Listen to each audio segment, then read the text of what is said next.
വർഷങ്ങൾക്ക് ശേഷം 3 പേരും കൂടി ഇപ്പൊ നാട്ടിൽ വന്നിരിക്കുന്നത്. നമ്മൾ 3 പേരും ഉള്ളപ്പോൾ എങ്ങനെ കൂട്ടുന്ന ഉത്സവം? നീ എന്റെ വലങ്കൈ, അവൻ എന്റെ ഇടങ്കൈ. ഉത്സവം കളറാക്കണം. ഞാനതുകൊണ്ട് അവനോട് വരാൻ പറഞ്ഞിട്ടുണ്ട്. അണ്ണാ, നിങ്ങൾ ഈ പറയുന്നിട്ട് എനിക്ക് ഒരിക്കലും യോജിക്കാൻ പറ്റത്തില്ല. അവ എന്റെ കൂടെ നടന്നിട്ട് എന്റെ കുറ്റവും കുറവും പറഞ്ഞ് ഞാൻ നോക്കിയ പെണ്ണിനെ അടിച്ചെടുക്കാൻ നോക്കിയ ചെറ്റയാണ് അവൻ. എടാ, അതൊക്കെ കഴിഞ്ഞ കാര്യങ്ങളല്ലയോ. അവളിപ്പോ കെട്ടി 2 കുട്ടികളുടെ അമ്മച്ചിയായി. നീയൊക്കെ വിചാരിച്ചാലേ എത്ര നല്ല പിള്ളേരെ കിട്ടും. ഉത്സവം ഇല്ലേ വരാൻ പോന്നേ? അതിനെ മെയിൻ ആവണം, മെയിൻ. എന്തായാലും അവൻ വരട്ടെ. വന്ന് ഇരിക്കടാ. എടാ, ഞാൻ ഇവരോട് കാര്യങ്ങളെല്ലാം പറഞ്ഞ് സെറ്റാക്കി.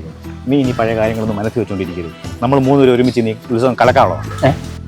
കളറാക്കാനുള്ളതാണ്.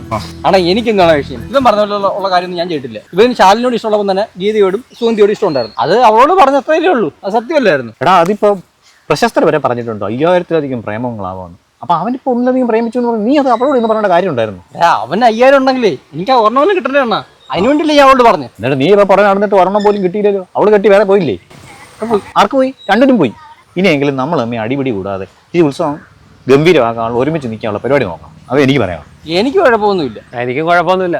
തൽക്കാലം ക്ഷമിച്ചിരിക്കുന്നു. ഇനി പക്ഷെ ഇതുപോലെ ആവാതെ അണ്ണം നോക്കിക്കോളും. അത് ഞാൻ ഏറ്റ്. അപ്പൊ നമുക്ക് കൈ കൊടുത്ത് കാര്യങ്ങൾക്കൊക്കെ ഒരു സെറ്റാക്കാം. കൈ കൊടുക്കാം. വൈകിട്ട് ഒരു ഓൾഡ് മങ്ക് എടുത്ത് അടിക്കാം സന്തോഷത്തിന്. അങ്ങനെയാണെങ്കിൽ ഫുൾ എടുത്താൽ എടുക്കാം. മിച്ചം തോന്നിയ അത് നീ മേടിച്ചോണം. അണ്ണാ, എന്തായാലും ഇവ എന്നെ പറ്റി കുറ്റം പറഞ്ഞ് അവളുമായിട്ട് തെറ്റിച്ചത് കാര്യമായി. ഇതാകുമ്പോ അവള് തലയിലായതും ഇല്ല. ഇപ്പൊ അത്യാവശ്യം ഒന്ന് അടുത്ത് വരുന്നുണ്ട്. ഇനി 2-3 ദിവസത്തിനുള്ളിൽ ഒട്ടുമായിരിക്കും. ഉള്ളങ്ങോട്ടല്ലേ ഞാൻ അവളെ ഒട്ടിച്ചോണ്ടിരിക്കുമല്ലോ. നീ വീണ്ടും പണി തുടങ്ങിയ? എടാ, ഒരു വട്ടം നീ എന്നെ പറ്റിച്ച് നേടാൻ നോക്കിയിട്ട് പിന്നെ നീ ചതിക്കുമല്ലോ. ഈ പറമ്പി കിടന്ന് ഇങ്ങനെ അടിപിടി കൂടാ.